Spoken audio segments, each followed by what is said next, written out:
जय मित्रांनो, स्वागत आहे आपलं द गुरुजी यूट्यूब चॅनलवर। मित्रांनो, सध्या टी परीक्षा संदर्भात जे काही अनिर्वाय करण्यात आलेलं महत्त्वाचं आहे ठिकाणी जो जी आर होता, अनुकंप तत्वावर नियुक्त शिक्षकांना शिक्षक पात्रता परीक्षा न होणे हे निर्वाय असणार आहे। अशा संदर्भात महत्त्वाचा जो काही 2 सप्टेंबर 2024चा शालेय शिक्षण आणि क्रीडा विभागाचा हा जो जी आर आहे, तर तो जी आर सध्या बघा निर्गमित करण्यात आला होता। तर ह्या जी आर मध्ये ज्या काही प्रमुख गोष्टी सध्या देण्यात आल्या होत्या, तर त्याच्यामध्ये बघा एक महत्त्वाचं इथं जे 31/3/2010चं महत्त्वाचं पत्र होतं। तर त्या पत्रामध्ये शिक्षक पदावर नियुक्तीसाठी पात्रता आणि सेवा शर्ती ठरवण्याकरिता राष्ट्रीय शिक्षक शिक्षण परिषद म्हणजेच काय तर NCTE यांनी शैक्षणिक प्राधिकरण म्हणून घोषित केले आहे। आणि राष्ट्रीय शिक्षक शिक्षण परिषदेचं 23 ऑगस्ट 2010चं महत्त्वाची अधिसूचना आहे। आणि त्या अधिसूचनेमध्ये बघा प्राथमिक शिक्षकांकरिता 1ली ते 8वी यासाठी किमान शैक्षणिक व व्यावसायिक अर्हता निश्चित केली असून शिक्षक पात्रता परीक्षा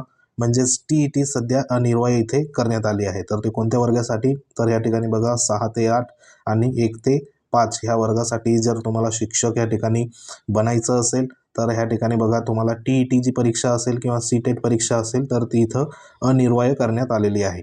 त्यानंतर बघा त्या अनुषंगाने राज्य शासनाने बघा शासन निर्णय 13/10/2013 शुद्धीपत्रक दिनांक 6/3/2013 रोजी राज्यामध्ये प्राथमिक शिक्षकाकरिता 1ली ते 8वी शिक्षकांची किमान व्यावसायिक अर्हता निश्चित केली असून राष्ट्रीय शिक्षक शिक्षण परिषद यांच्या मार्गदर्शनानुसार केंद्र शासनाची जी काही घेण्यात आलेली केंद्रीय शिक्षक परीक्षा म्हणजे काय CTET किंवा महाराष्ट्र शासनाने आयोजित पात्रता जी काही परीक्षा आहे म्हणजे TET परीक्षा अनिर्वाय करण्यात आली आहे। म्हणजे तुम्हाला TET किंवा जी काही केंद्र सरकारच्या वतीने CTT जी काही परीक्षा आहे, तर ती ह्या दोघांपैकी कोणतीही एक उत्तीर्ण झाले तरी देखील तुम्ही बघा जे काही पेपर 1 साठी 1 ते 5 साठी क्वालिफाय असणार आणि पेपर 2 जर तुम्ही इथं पात्र झाले तर तुम्ही 6 ते 8 या वर्गासाठी पात्र असणार आहे। तर ह्या अनुषंगाने इथं जो शासन निर्णय आहे 20/1/2016 रोजी अनुकंप तत्वावर नियुक्त शिक्षण सेवकांना शिक्षक पात्रता परीक्षा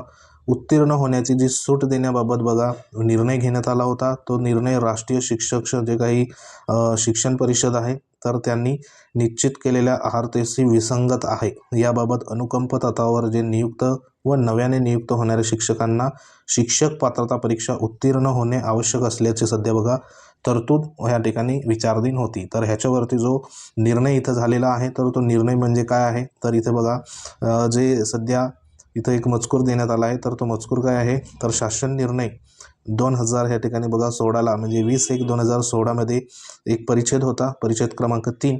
त्याच्यामध्ये बघा मात्र शिक्षक पात्रता परीक्षा TET किंवा केंद्रीय भरतीपूर्वी निवड परीक्षा या दोन्ही परीक्षा उत्तीर्ण होण्याच्या अटीमधून त्यांना सवलत राहील हा मजकूर सध्या इथे वगळण्यात आला होता। तर हा एक महत्त्वाचा इथे निर्णय झाला होता।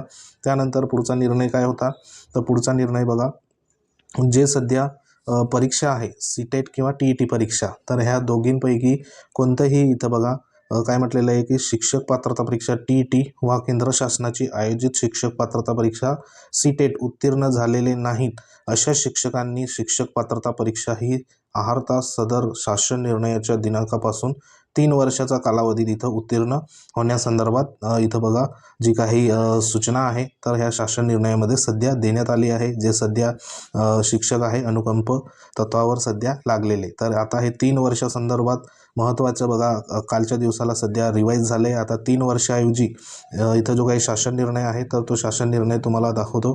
तर इथं बघा 3 वर्षाऐवजी आता हा जो शासन निर्णय आहे, तर तो शासन निर्णय कालच्या दिवसाला सध्या 23 सप्टेंबर 2024ला सध्या इथे आला आहे। तर त्याच्यामध्ये अनुकंप तत्वावर नियुक्त शिक्षक सेवकांना पात्रता परीक्षा उत्तीर्ण होणे अनिर्वाय अशा संदर्भात इथे मजकूर आहे। आणि ह्याच्यामध्ये बघा सुधारित जो काही शुद्धीपत्रक आहे, तर ते शुद्धीपत्रक इथे आलेलं आहे। आणि आता 3 वर्षाऐवजी ह्या ठिकाणी बघा 3 वर्षाऐवजी 3 वर्ष कालावधीनंतर याऐवजी बघा 5 वर्ष म्हणजे जे काही 5 वर्षापर्यंत सध्या कालावधी इथं देण्यात आला आहे। म्हणजे आधीचा जो 3 वर्षापर्यंत सध्या त्यांना उत्तीर्ण व्हायचं होतं, तर आता 3 ऐवजी या ठिकाणी 5 वर्षाचा कालावधीनंतर असे वाचण्यात यावे असं इथे देण्यात आलं आहे। म्हणजे आता त्यांना 5 वर्षाचा जो काही कालावधी आहे उत्तीर्ण होण्यासंदर्भात, तर तो या ठिकाणी शुद्धीपत्रकाच्या अनुषंगाने त्यांना सध्या मिळण्यात आला आहे। तर त्या GR मध्ये अजून काय म्हटलेलं आहे की या ठिकाणी बघा पुढचं काय आहे की 3 वर्षाचा आत किंवा ह्या ठिकाणी बघा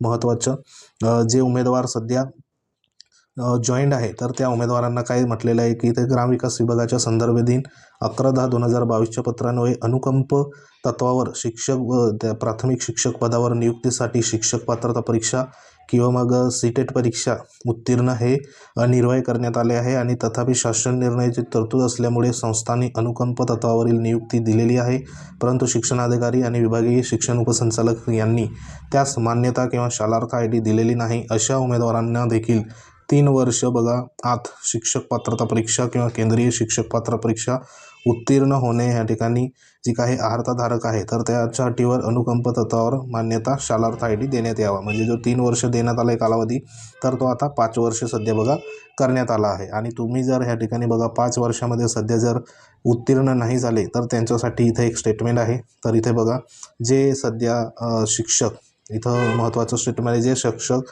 3 वर्षाचा कालावधीनंतर म्हणजे हा आता 3 वर्ष आहे ना तो 5 वर्ष सध्या करण्यात आला आहे। तर आता 5 वर्षाचा कालावधीनंतर जे शिक्षक पदावर नियुक्त उमेदवार शिक्षक पात्रता परीक्षा म्हणजे TET किंवा मग केंद्रीय शिक्षक पात्रता परीक्षा सीटेट ही अर्हता धारण करू शकणार नाही, अशा उमेदवारांची शिक्षक पदावरील सेवा समाप्त करण्यात यावी।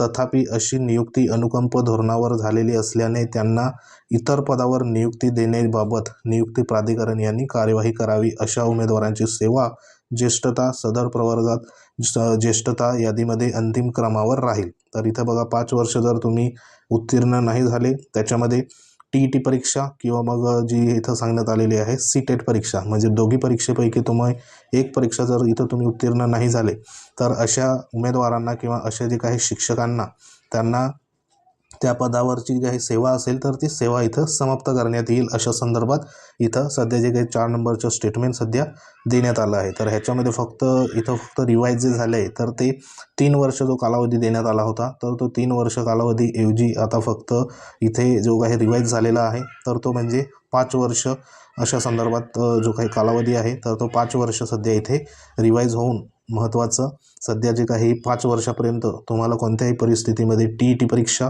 किंवा मग केंद्र सरकारची सीटेट परीक्षा ही दोघांपैकी कोणतीही बघा उत्तीर्ण हे होणे गरजेचं आहे। अन्यथा 5 वर्ष पूर्ण झाल्यानंतर तुम्ही जर क्वालिफाय नाही झाले तर तुमची जी काही शिक्षकपदी असलेली सेवा आहे तर ती इथं समाप्त करण्यात येईल। अशा संदर्भात जो काही शासन निर्णय आहे तर तो शासन निर्णय सध्या बघा निर्गमित इथे करण्यात आला आहे। तर हे जे स्टेटमेंट आहे तर ते स्टेटमेंट आपल्यासाठी महत्त्वाचं असणार आहे। तर हे सध्या TET परीक्षेसंदर्भात होतं।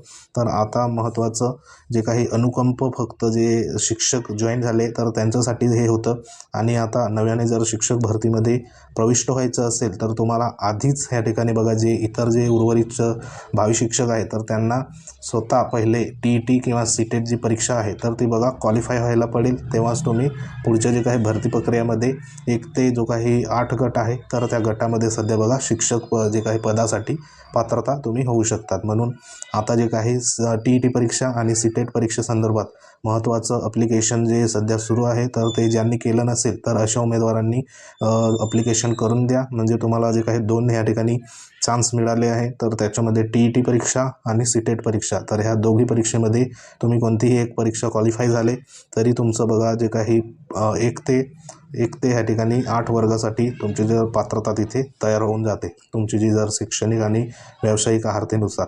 तर हे महत्त्वाचे चान्स आहे ते सोडू नका।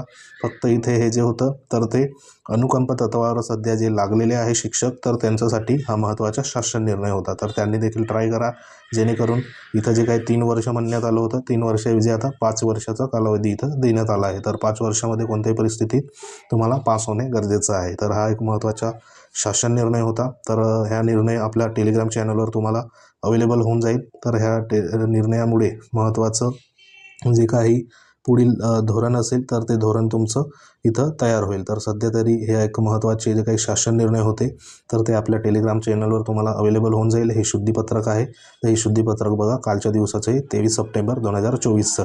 तर ह्याच्यामध्ये 5 वर्षासंदर्भात सध्या इथं जो काही उल्लेख आहे तर तो उल्लेख सध्या करण्यात आलेला आहे। तर हे देखील एक लक्षात असू द्या। तर सध्या ही एक लेटेस्ट अपडेट होती। अपडेट जर आवडली असेल तर व्हिडिओला लाईक करा। तुम्ही जर आपल्या चॅनलवर नवीन असाल तर चॅनलला सबस्क्राईब करून घ्या। तर भेटू आपण एखाद्या महत्त्वाच्या इन्फॉर्मेशनमध्ये। तोपर्यंत जय हिंद, वंदे मातरम।